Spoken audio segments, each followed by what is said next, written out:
Assalamualaikum warahmatullahi wabarakatuh. Halo Jikers, kembali lagi bersama gue Akil di Logika Bicara Podcast.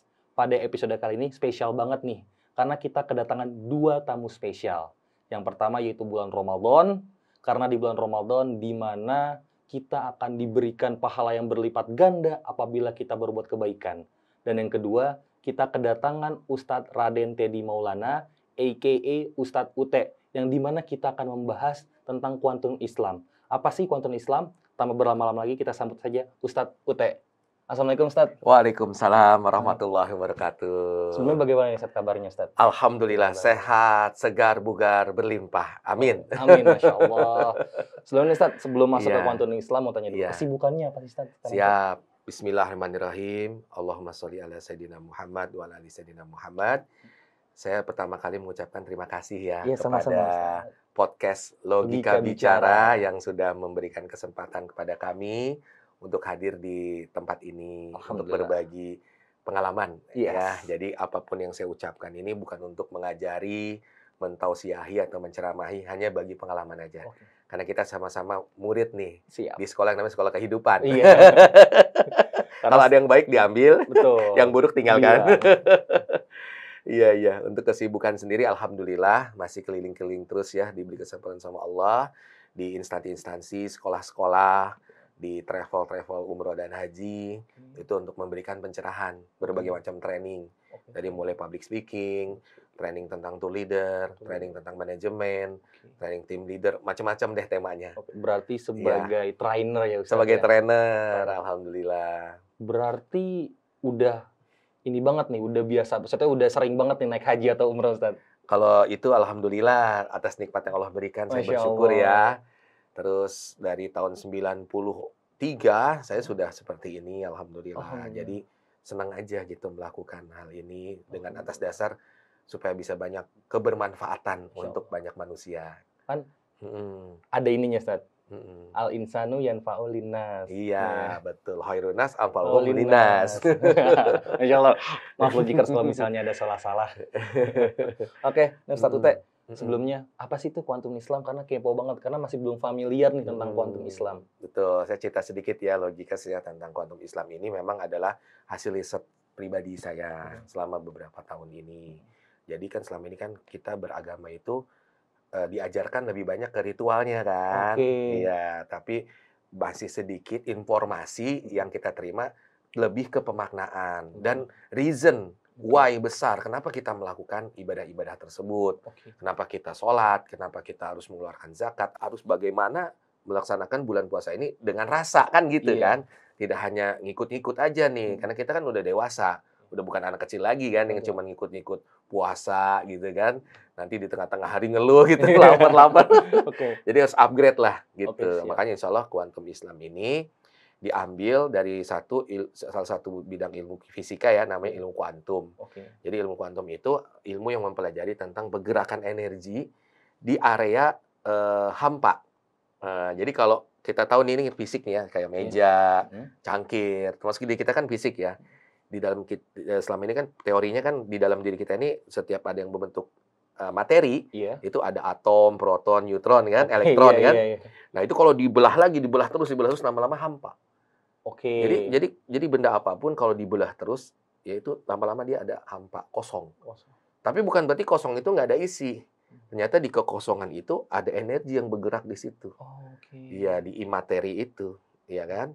Jadi itu yang tidak terjarak waktu dan tempat. Oke. Jadi bisa mempengaruhi keadaan sekitar kita dan punya daya cipta. Daya cipta.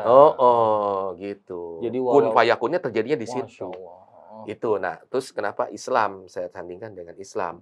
Jadi kita membantu ya siapapun yang ingin mempelajari Islam dengan lebih dalam lewat kuantum Islam ini. Jadi dia punya alasan. Oh, ini loh doa yang khusyuk tuh begini. Menuju sholat yang khusyuk begini. Alasan saya puasa tuh begini. Karena kita tidak hanya mempelajari fisiknya saja, luarnya saja dari ibadah tersebut, tapi juga lebih ke dalam.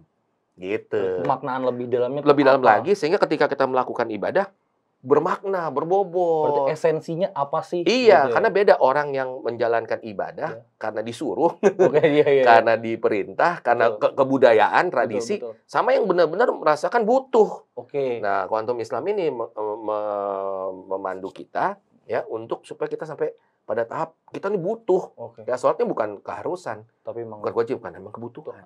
Gitu, dan ibadah yang lainnya. karena kan kalau nggak salah sholat itu puncak dari ibadah. Betul. Itu karena Allah sudah mengatakan juga kan bahwa memperkenalkan dirinya Allah kan, aku ini adalah Allah, maka sembahlah, berzikirlah kepadaku dan dirikanlah sholat. Betul. Gitu. Ibadah yang paling Untuk utama. iya. Nih, Sat.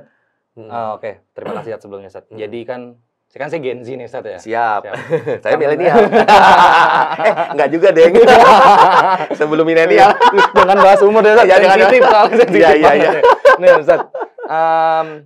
Saya mau tanya nih, Sat. Kan Gen Z ini kan banyak banget permasalahannya ya. Terutama sih tentang mental health. Iya. Dikit-dikit mental health, dikit-dikit mental health. Iya. Itu kenapa sih, Sat, kalau dari pandangan Ustadz nih? Siap. Kalau dari pandangan saya, itu kan manusia itu kan melalui beberapa tahap ya. Ada remaja awal, remajanya Iya. gitu kan, dan sampai usia 25 tahun itu kan. Terus masuk dewasa awal, dewasa akhir, manula awal, manula akhir, ada bagiannya kan. Tahap-tahapannya. Nah, biasanya tahap-tahap kegalauan itu terjadi di remaja awal sampai Iya. dewasa akhir. Oke. Kalau ini nggak berhasil, kita lewati dengan baik. Keterusan, Wow. sampai manula jadi bandel. Oh.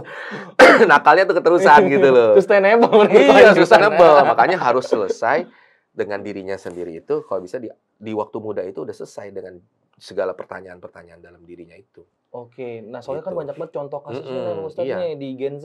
Iya, Banyak yang bunuh diri. betul. Ataupun ada yang dia cutting. Iya. Ya, ini pokoknya begitulah. Mm-mm. Jadi itu gara-garanya stres banget sama hidup. Mm-mm. Kayak gimana ya? Hopeless banget lah. Sampai kan ada kejadian itu. Memang udah lama, tapi masih gimana yang ngeliatnya kan tidak ada yang bisa dibenarkan dari orang bunuh diri ya Pak Ustadz ya. Kita clear di situ dulu ya. Betul. Soalnya tapi yang bikin haru adalah dia itu menulis surat untuk orang tuanya, untuk Iya, ibunya. Iya. Itu tuh dari sudut pandang itu bagaimana Ustadz? Kenapa bisa terjadi gara-gara maksudnya gara-gara mental health dia sampai memutuskan untuk mengakhiri hidupnya? Iya, satu kata sih sebenarnya. Dua kata. Apa tuh? Putus asa. Putus asa. Kenapa orang bisa putus asa? Karena dia nggak mengenal dirinya. Makanya kan ada istilah dalam Islam itu, man arafa nafsah, faqad arafa rabbah. Barang siapa yang kenal dirinya, dia akan kenal siapa penciptanya. Jadi tugas kita sebenarnya dalam sepanjang hidup nih ya, jadi proses itu nggak pernah selesai, nggak ada, paling puncak kesadaran tuh nggak ada. Jadi hidup tuh koma, nggak ada titik. Oke. Nah, jadi terus. Nah, tapi di kita saat-saat yang saya bilang tadi, remaja awal, dewasa awal, itu dia harus bisa menemukan. Salah satu cara dia untuk menemukan adalah dengan mencari kan, research. Mendekati orang-orang soleh, orang-orang berilmu. Mencarilah pokoknya gitu kan, baca buku. Nah, jangan supaya sampai dia ketika ada masalah, sampai mentok, putus asa. Iya. Kalau putus asa, ya otomatis setan kan akan Masuk. membisikkan. Iya. Iya, karena dalam setan itu kan berasal dari kata sayatin ya, Iya. yang artinya menjauhkan kita dari Allah. Ketika sudah jauh dari Allah, nggak ada petunjuk, ya setan membisikkan, udah mati aja. Tapi ingat loh, setan tuh hanya membisikkan loh. Yang melakukannya yang lebih terkutuk kan. Iya bener, iya. Kayak sih, misalkan, iya sih, udah lu berzina. Itu kan dia cuma bisikin. Maka nanti di akhirat, kita nggak bisa nyalain setan. Oh, ini gara-gara dia nih, saya waktu di dunia. Setan mengelak dong sama Allah kan. Siapa yang, kan saya cuma membisikkan. Yuwaswisu fi sudurinas. Ya kan? Yang melakukan kan ente. Iya, yang manusianya. Iya, jadi auzubillahi minasyaitonirrajim itu aku berlindung daripada godaan setan yang terkutuk. Setan memang terkutuk, tapi lebih terkutuk lagi kalau kita ngikutin kemauannya setan. Dan itu ada dalam diri loh. Jadi setan itu bukan kayak kuntilanak, genderuwo yang kita bayangkan itu, bukan. Di dalam diri kita itu ada syaitan. Kenapa setan dijadikan dalam dunia hidup ini sebagai partner? Oke. Supaya kita bisa mengikuti Allah dengan perjuangan kan. Betul. Gitu. Berarti- Kalau nggak ada setan gimana? Iya benar. Iya, nggak ada Itu kan juga ada kisahnya Nabi Sulaiman ya. pengen kan? semua iblis dibelenggu. Iya, tiba-tiba satu hari aja. iya, terus di pasar kok sepi. Sepi, orang pada gitu kan, zikir. zikir. Iya. Kok ini kok Nggak khawatir dengan tidak ada kehidupan. proses perdagangan gitu kan. Betul. Ya karena setan itu terbelenggu karena kan ketika di pasar itu kan Iya. memang tempatnya syaiton juga kan. Iya, maksudnya gini, jadi kalau orang punya hasrat dia untuk berdagang, beraktivitas, berbisnis, kan ada ditimbulkan rasa khawatir kan. Oke, iya. Khawatir Iya. kekurangan, Benar. khawatir begini. Nah, itulah kenapa setan itu juga bagian daripada skenarionya Tuhan, Allah Subhanahu wa taala, supaya manusia punya partner sparring partner nih. Oke. Jadi ketahuan kan mana yang beriman, mana yang tidak beriman. Di situ ujiannya. Kan dunia ini kan tempat ujian manusia kan. Di dalam surat Al-Mulk juga disampaikan kan ayat 2 kan. Gitu. Orang hidup dan mati itu untuk melihat di mana di antara kamu yang sungguh-sungguh. Betul. Gitu. Mana yang tidak sungguh-sungguh. Nah, Seperti petunjukku. berarti kan semua itu kan berawal dari hawa nafsu, Ustadz ya. Iya. Dari kan yang dari dia bunuh Sudah by diri, design dari ya kan? Allah. Ya kan? Mm-mm. Dari yang tadi kan kasus pertama yang bunuh diri itu. Iya. Terus Kalau juga- bunuh diri beda lagi. Bukan berasal dari hawa nafsu, itu awalnya keputusasaan. Oh, udah sasaan. Karena Oke, itu oke. bunuh diri itu keputusan kan. Iya, Dia benar, mau benar, bunuh benar. diri atau tidak bukan karena hawa nafsu. Oh, gue mau bunuh diri, enggak gitu. Oke. Tapi kalau berzina, mencuri, korupsi itu hawa nafsu. Oke. Mm-mm. Berarti keputusasaan yang Ah. membuat dirinya itu hampa, Akhirnya dia mentok, betul. dan juga ada bisikan. kurangnya informasi tentang agama. Oh, yang benar sih. Benar. Nggak kenal dirinya sendiri, dia lupa sama Allah. Kan udah bikin jauh kan. Iya, benar. Akhirnya ngambil keputusan tersebut. Dan hukumannya untuk orang bunuh diri kan Tidak tahu diterima sendiri. langit dan bumi. Sampai kiamat diulang-ulang terus tuh cara Iya. dia bunuh dirinya itu kan. Siksaannya gitu. Oh ini, Ustadz, Mm-mm. kan sekarang sudah bulan Ramadan ya. Ya, alhamdulillah. Sebenarnya esensinya puasa itu apa sih, Ustadz? Siap. Jadi di rukun Islam itu kan kita mulai dengan komitmen dulu nih. Syahadat. Bersaksi dong. Iya. Dan harus kenal Allah. Gimana kita bersaksi kalau kita nggak kenal sama yang kita saksikan. Betul. Maka kan kalimatnya asyhadu an la ilaha illallah. Wa asyhadu- Bagaimana cara kita mengikuti perintah Allah, keinginan Allah dengan mengikuti Nabi Muhammad kan gitu. Wasyhadu anna Muhammadar Rasulullah. Setelah itu buktikan dengan sholat sebagai bentuk penyembahan kan gitu kan. Dengan sholat kita sudah buktikan. Lalu berkorbannya apa nih? Nah, zakat, ya kan? Apa yang kita miliki, rezeki yang kita miliki. Nah, kita juga nanti diminta juga berkorban berikutnya, tapi ini khusus untuk Allah. Karena puasa itu untukku kata Allah kan, nah kan dengan puasa. Sebenarnya esensi puasa itu adalah supaya lebih kenal lagi dalam diri kita. Gitu. Puasa itu kan bukan sekedar nahan lapar dan haus. Oke. Kalau dipikir-pikir, apa hubungannya lapar haus, nahan lapar sama mengenal jati diri? Nah, kita selama ini makan, minum kan dibebaskan tuh. Iya. Otomatis kan kita makin Wah, tak besar, terkendali, tak gitu. kan. Iya. Mau marah, Betul, mau bentak orang Iya. gitu kan. Mau ngapain? Nah, dengan puasa itu kita kan dilemahkan tuh. Iya. Energi kita dilemahkan. Jadi kita ntar pilih-pilih nih mana prioritas energi yang saya keluarkan untuk apa. Kalau gua marah rugi dong. Iya, bener. Belum maghrib. Iya. Berarti Masih nggak- lama. Jadi puasa itu tujuannya balik lagi untuk dia lebih mendengarkan yang tadinya nggak kedengeran nih. Oke. Jadi kepala kita itu rame dengan suara-suara itu tadi. Tapi seringnya suara ini juga teriak juga. Iya. Ya kan, dari suaranya Allah ini teriak juga dalam hati kita. Tapi nggak kedengeran. Kenapa? Tertutup oleh ego, oleh pikiran kita itu. Makanya ketika puasa kan pikiran kan otomatis kan diturunkan tuh.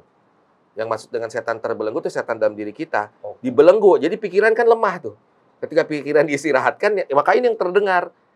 Nah, makanya nafsu itu kan ada nafsu mutmainah, ada nafsu lawamah, ada nafsu sufiyah, sama amaroh. Itu tolong dijelasin, Ustadz. Kurang Siap, paham nih, insya Allah. Kurang paham. Ustadz. Siap. Yang selama ini kita makan, minum, berkembang biak atau artinya menikah gitu ya, kawin gitu kan, ya berkembang biak lah gitu, turun menurun manusia itu namanya nafsu lawamah.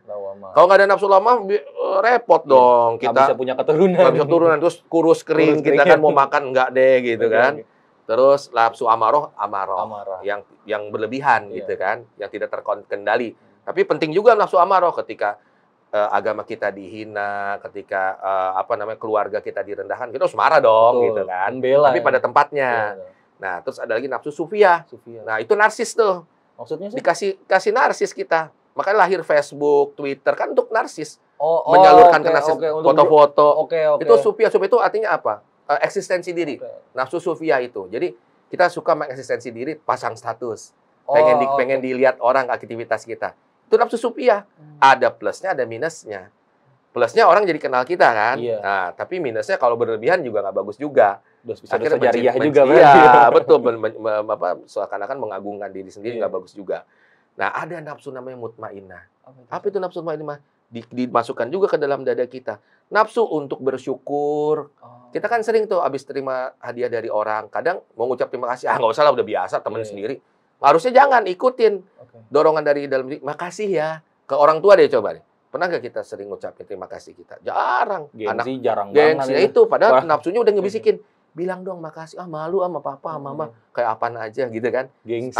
Antara suami dengan istri. Harusnya kan saling berterima kasih. Makanya yang dipanggil nanti kalau kita udah meninggal dunia adalah nafsu mutmainnah itu yang dipanggil oleh Allah gitu kan. Ada ya kan di dalam Al-Qur'an ya, hai jiwa-jiwa yang tenang. Nafsu mutmainnah yang dipanggil. Ya ayuhan nafsul mutmainnah. Nah, lanjutin. Iya. Pada hulifi yang ibadi. Iya, wat hulifi jannah, masuknya surga. Nah, ketika puasa ini yang amaroh, yang lawamah, supaya ditekan, bukan dihilangin loh.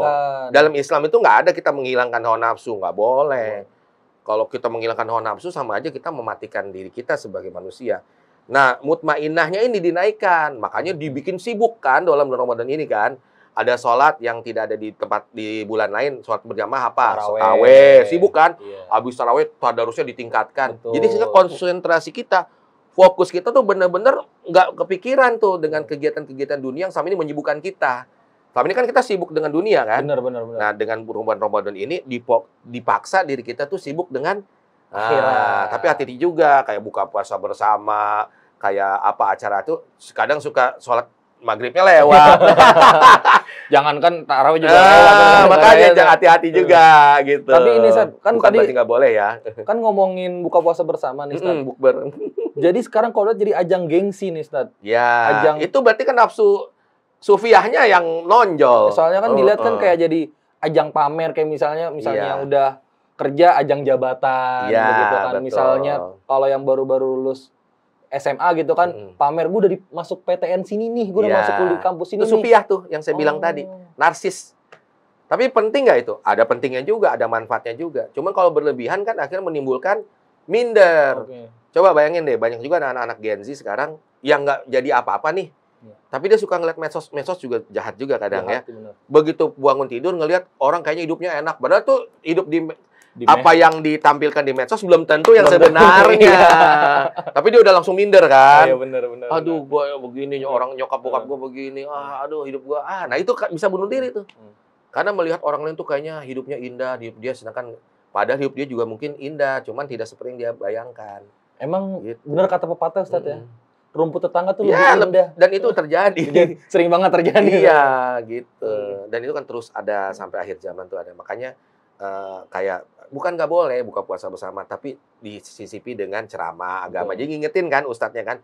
Misalkan kita kalau habis buka puasa nih, ya makanan takjil aja dulu gitu kan. Terus sholat maghrib dulu. Jadi diingatkan. Yang di mal-mal tuh habis buka ingat sholat dulu. Atau jangan sampai maghribnya lewat. Itu sih pesan kita ya. Supaya Ramadan tahun besok nih, kalau bisa lebih bagus lah dari Ramadan yang kemarin-kemarin. Dengan adanya penjelasan kuantum Islam ini. Nah, kalau dari Ustadz nih, bagaimana sih Ustadz agar Ramadan kali ini lebih baik dari Ramadan tahun sebelumnya? Ataupun, amin insya Allah kalau kita dipertemukan kembali di Ramadan tahun depan atau di tahun-tahun selanjutnya, bagaimana kita bisa biar improve diri kita to be better di setiap tahunnya tuh Ustadz? Bagaimana Ustadz? Siap, jawabannya satu. Tingkatkan terus kesadaran. Dengan meningkatkan kesadaran dari tahun ke tahun itu, insya Allah Ramadan kita berbeda.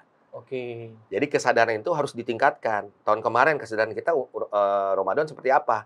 Kita evaluasi tuh. Kan pasti masih inget lah. Setahun lewat itu masih inget. Oh dulu waktu itu saya jalanin tarawih begini.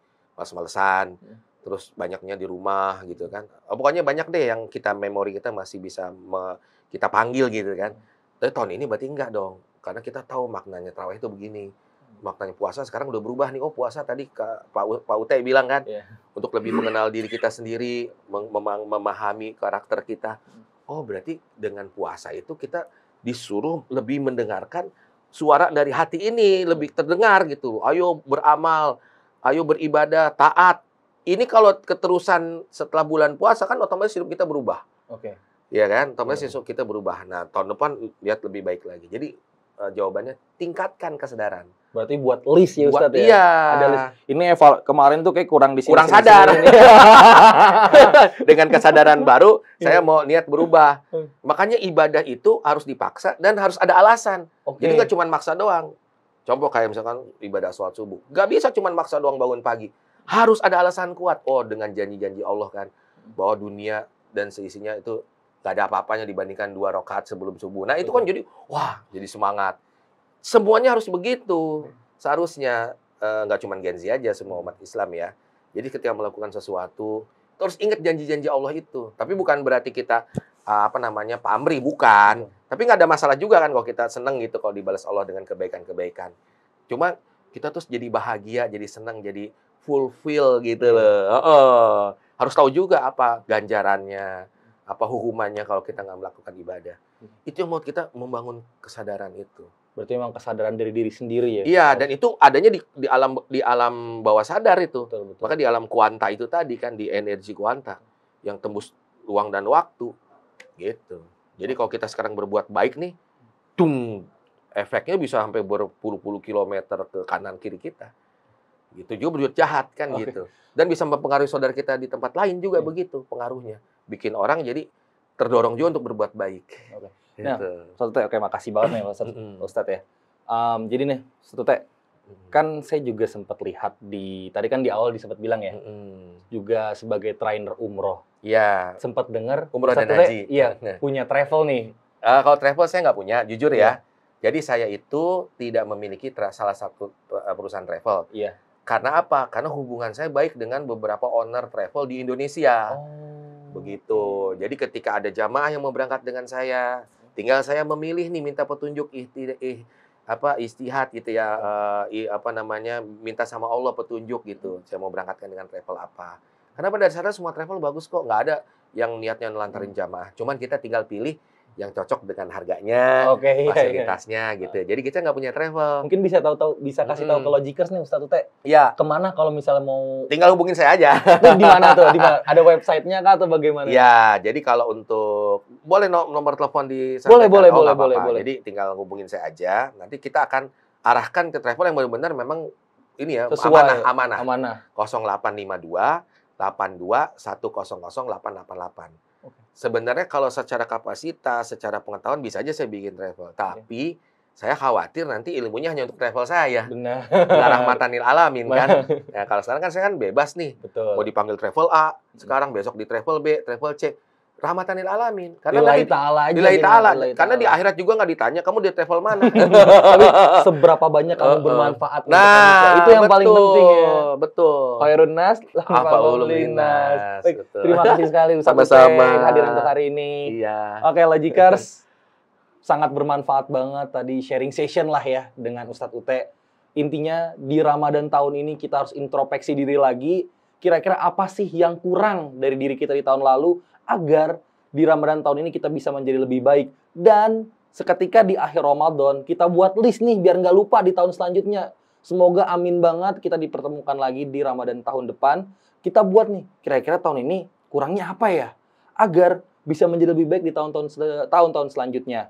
Karena kita sebagai manusia itu selalu mempunyai kesalahan dan yang paling terpenting adalah kita bisa berubah untuk menjadi lebih baik di setiap tahunnya. Sekian, terima kasih Logikers yang sudah nonton sampai akhir. Saya Akil pamit undur diri. Wassalamualaikum warahmatullahi wabarakatuh. Waalaikumsalam warahmatullahi wabarakatuh. Terima kasih Ustaz. Jazakallah ya. Alhamdulillah.